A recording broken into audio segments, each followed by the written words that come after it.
বিসমিল্লাহির রহমানির রহিম। যদি কারো এরকম এই যে শুল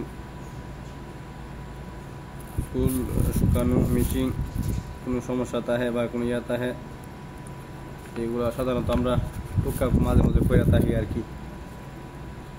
যদি কারো এরকম কোনো ইয়া থাকে তাহলে দিলে করে দিতে পারবো।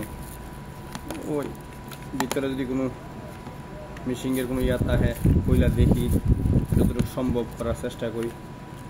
যে একজন ডাক্তারের ফ্যামিলির দিছে, এখানে এটার মধ্যে সমস্যাটা পাইছি এই যে এই সকেটটা ফুরে গেছে, ঠিক আছে, এবং ভিতরে দুইটা তার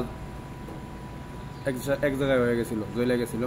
এটা খুলছি, হইলা এটা পাইছি। বর্তমানে এটা চলতেছে আলহামদুলিল্লাহ। সকেটটা চেঞ্জ করতে হইব এবং এই যে বর্তমানে এটা চলতেছে, ঠিক আছে। এটা ভিতরটা হইলা, এটার ভিতরের মধ্যে একটা সমস্যা ছিল, সমস্যাটা সমাধান করছি। হ্যাঁ আলহামদুলিল্লাহ। খোলার পরে যে ইয়েটা পাইলাম এটা ঠিক করে দিলাম, আর মোটামুটি আলহামদুলিল্লাহ এটা চলতেছে। যদি কারো এরকম কোনো ইয়াতা হ্যাঁ স্ক্রিনে নাম্বার দেওয়া থাকবো, যোগাযোগ করতে পারেন, ঠিক করে দিতে পারবো ইনশাআল্লাহ।